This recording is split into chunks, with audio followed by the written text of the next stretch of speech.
사도신경으로 신앙고백하심으로 6월 6일 토요일 새벽 예배를 시작하겠습니다.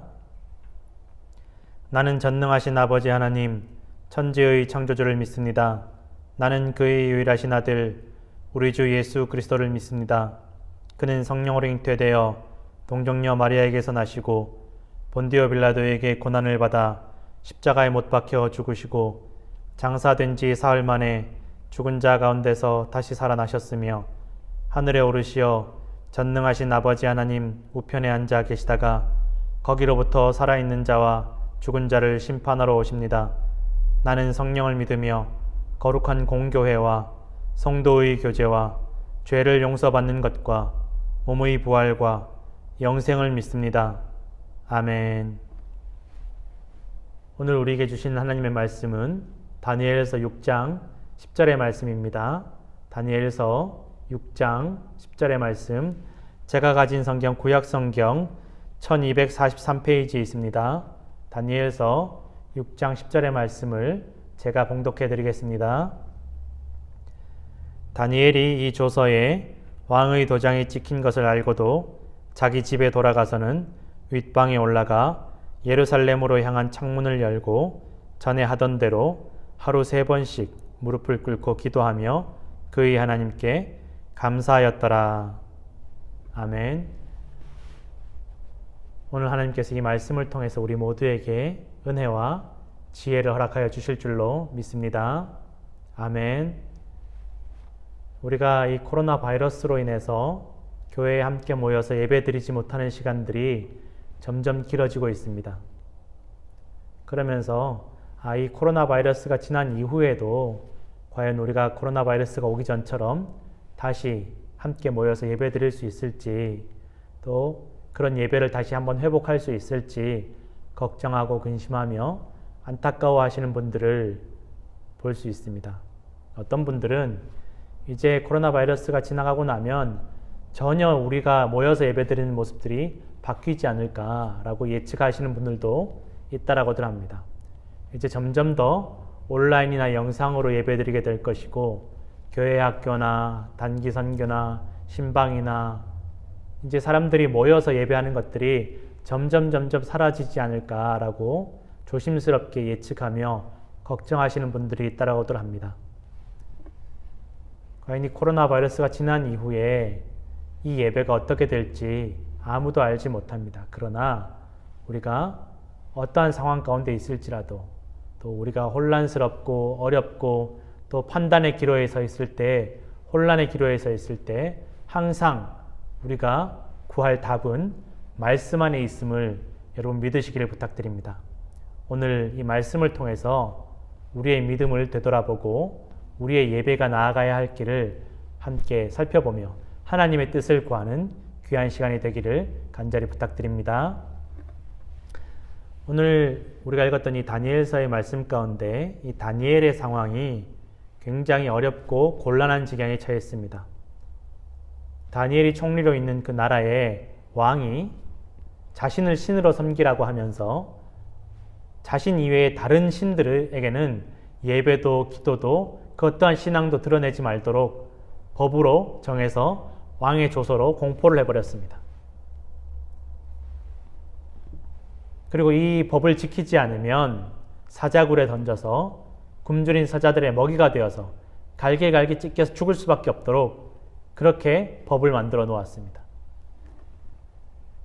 다니엘은 그동안 정말 열심히 신앙생활을 해왔고 정말 하나님 보시기에 정말 고지식할 정도로 자기 신앙을 드러내면서 살아왔던 사람이 다니엘이었습니다. 그런데 이 다니엘이 이제는 선택의 기로에 서 있습니다. 자신의 신앙을 포기하고 아니면 적어도 다른 사람들 보지 않는 곳에서 적당히 타협하면서 신앙을 지키면서 자신의 생명을 구하고 또 자신의 총리의 자리와 부귀 영화를 지킬 것인지, 아니면 자신이 그동안 지켜왔던 그 신앙의 모습 그대로 하나님 앞에 나아가면서 자신의 신앙을 드러내면서 자신의 생명과 자신의 모든 인생 동안 쌓아왔던 그 모든 총리의 자리와 부귀 영화를 다 버릴 것인지 선택해야만 되는 그러한 시점에 와 있는 것입니다. 다니엘은 이 모든 상황을 잘 알고 있는 자리였음에도 불구하고 다니엘은 생명과 자신의 인생에서 쌓아왔던 그 모든 것들을 다 포기하고 생명까지도 다 버리면서 신앙의 모습을 지키기 위해서 오늘도 윗방에 올라가서 창문을 열고 예루살렘 성전을 향해서 하루 3번씩 무릎을 꿇고 감사하며 기도하였다라고 성경에 기록되어 있습니다. 어떻게 다니엘이 이렇게 할 수 있을까 존경스럽기도 하고 또 제 스스로의 믿음을 돌아보기도 하였습니다. 그런데 이 다니엘의 믿음이 단순히 다니엘만 있었던 것이 아니라 다니엘의 다른 세 친구들, 우리가 잘 알고 있는 다니엘의 세 친구들에게도 비슷한 상황이 있었습니다. 그 친구들의 고백을 통해서 이 다니엘의 신앙도 또한 짐작할 수 있을 것이라고 보여집니다. 다니엘서 3장 17절에서 18절의 말씀에 다니엘의 세 친구들이 비슷한 상황 가운데 이렇게 고백하고 있습니다. 왕이여, 우리가 섬기는 하나님이 계시다면 우리를 맹렬히 타는 풀무불 가운데에서 능히 건져내시겠고 왕의 손에서도 건져내시리이다. 그렇게 하지 아니하실지라도 왕이여, 우리가 왕의 신들을 섬기지도 아니하고 왕이 세우신 금신상에게 절하지도 아니할 줄을 아옵소서. 왕이여, 우리 하나님께서 계신다면 저 불구덩이 속에서도 우리를 건져주실 것입니다. 그러나 하나님께서 우리를 저 불구덩이 속에서 건져주시지 않는다 할지라도 우리가 하나님 이외에 다른 신에게 절하지 않을 것입니다. 우리가 불타 죽을지라도 우리의 신앙을 지킬 것입니다. 우리 신앙의 모습을 지킬 것입니다. 라고 다니엘의 세 친구들이 고백합니다. 이러한 믿음의 모습을 보면서 참 대단하구나 라는 생각들을 합니다. 그들의 믿음의 기초가 어디에 있기에 과연 어떤 생각들과 어떤 믿음을 가지고 있길래 이렇게 다니엘과 그 세 친구들이 비슷한 상황 가운데 비슷한 고백을 하며 비슷한 행동을 할 수 있을까? 욥기에 욥의 고백이 생각이 났습니다. 욥이 고난을 당할 때 하나님께 고백한 내용입니다. 제가 읽어드리겠습니다. 욥기 1장 21절에서 22절 말씀에 욥이 고난을 만나고 고백한 기도입니다. 이르되 내가 모태에서 알몸으로 나와 싸운즉 또한 알몸이 그리로 돌아가올지라 주신 이도 여호와시요 거두신 이도 여호와시오니 여호와의 이름이 찬송을 받으실지니이다 하고 이 모든 일에 욥이 범죄하지 아니하고 하나님을 향하여 원망하지 아니하니라 라고 기록되어 있습니다. 욥은 알고 있었습니다. 자신이 누리던 그 모든 것들이 하나님의 것이라는 것을. 그리고 하나님의 것이기 때문에 주시는 것도 거두어 가시는 것도 하나님 손 안에 있음을, 하나님의 뜻임을 욥이 고백하는 내용입니다. 고난을 만났을 때, 어려움을 만났을 때 하나님 앞에 범죄하지 않고 그 입으로 하나님을 원망하지 않는 믿음이 욥에게 있었습니다. 또한 욥뿐만 아니라 다니엘과 세 친구들에게도 동일한 믿음이 있었음을 믿으시기를 부탁드립니다. 우리는 사람 앞에서 살아가는 것이 아니라 하나님 앞에서 살아가며 하나님께서 지금도 살아계셔서 우리의 믿음을, 우리의 마음의 중심을, 우리 믿음의 모습을 지켜보고 계심을 반드시 알아야 할 줄로 믿습니다. 이러한 다니엘과 세 친구들의 믿음 가운데 이 다니엘의 믿음 속에서 하나님께서 정말 드라마틱하게 다니엘의 믿음의 기도에, 그 감사의 기도에 응답해 주십니다. 다니엘을 사자굴 안에 들어가지 않도록 막으신 것이 아니라 그 사자굴 안에서 다니엘을 지켜주심으로 말미암아 불가능한 일을 가능케 하심으로 말미암아 다니엘을 공격하고 시기하던 그 모든 무리들에게 하나님께서 여전히 살아계시고 다니엘과 함께 하심을 드러내셨습니다. 다니엘이 드러낸 것이 아니라 하나님께서 스스로 다니엘을 통해서 하나님의 영광을 드러내셨음을 믿으시기를 부탁드립니다. 그리고 이 다리오 왕이 사자굴에서 살아남은 이 다니엘을 바라보며 모든 나라에 이 다니엘의 하나님을 두려워하며 경외하라고 다시 한번 법을 만들어서 선포하게 됩니다.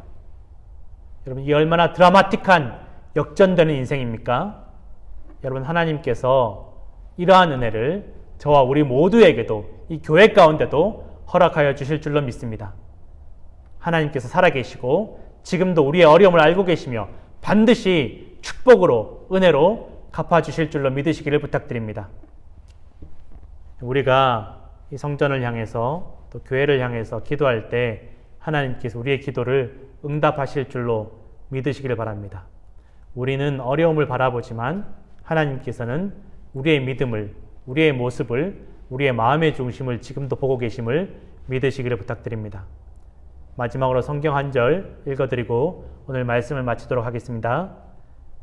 지금 읽어드릴 말씀은 솔로몬이 성전 건축을 마친 이후에 기도하고 하나님께서 솔로몬에게 약속하시고 응답해 주신 내용입니다. 열왕기상 9장 3절에서 9절까지의 말씀을 제가 읽어드리겠습니다.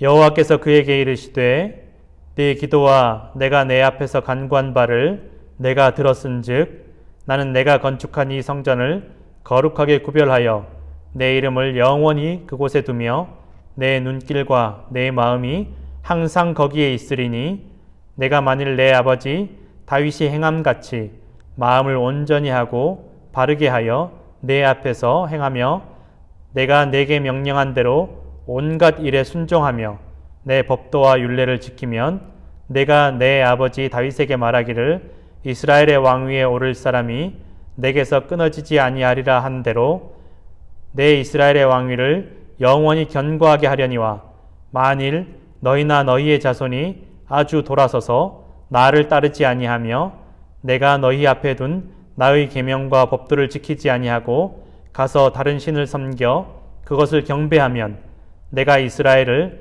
내가 그들에게 준 땅에서 끊어버릴 것이요 내 이름을 위하여 내가 거룩하게 구별한 이 성전이라도 내 앞에서 던져버리리니 이스라엘은 모든 민족 가운데에서 속담거리와 이야기거리가 될 것이며 이 성전이 높을지라도 지나가는 자마다 놀라며 비웃어 이르되 여호와께서 무슨 까닭으로 이 땅과 이 성전에 이같이 행하셨는고 하면 대답하기를 그들이 그들의 조상들을 애굽 땅에서 인도하여 내신 그들의 하나님 여호와를 버리고 다른 신을 따라가서 그를 경배하여 섬김으로 여호와께서 이 모든 재앙을 그들에게 내리심이라 하리라 하셨더라. 아멘.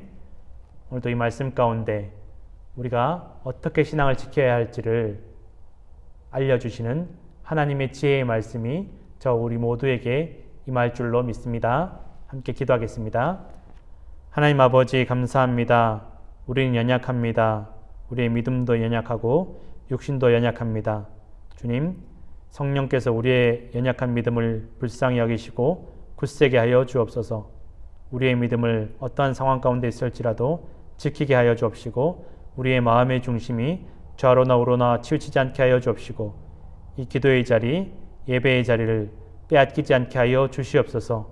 주님, 어려울수록 힘들수록 더 기도하며 예배하며 찬송하며 더 주님을 찾아갈 수 있도록 주님 앞에 나아갈 수 있도록 주여 도와주옵소서. 이제는 주님께서 가르쳐 주신 기도로 새벽 예배를 마칩니다. 하늘에 계신 우리 아버지, 아버지의 이름을 거룩하게 하시며 아버지의 나라가 오게 하시며 아버지의 뜻이 하늘에서와 같이 땅에서도 이루어지게 하소서. 오늘 우리에게 일용할 양식을 주시고 우리가 우리에게 잘못한 사람을 용서하여 준 것 같이 우리 죄를 용서하여 주시고 우리를 시험에 빠지지 않게 하시고 악에서 구하소서.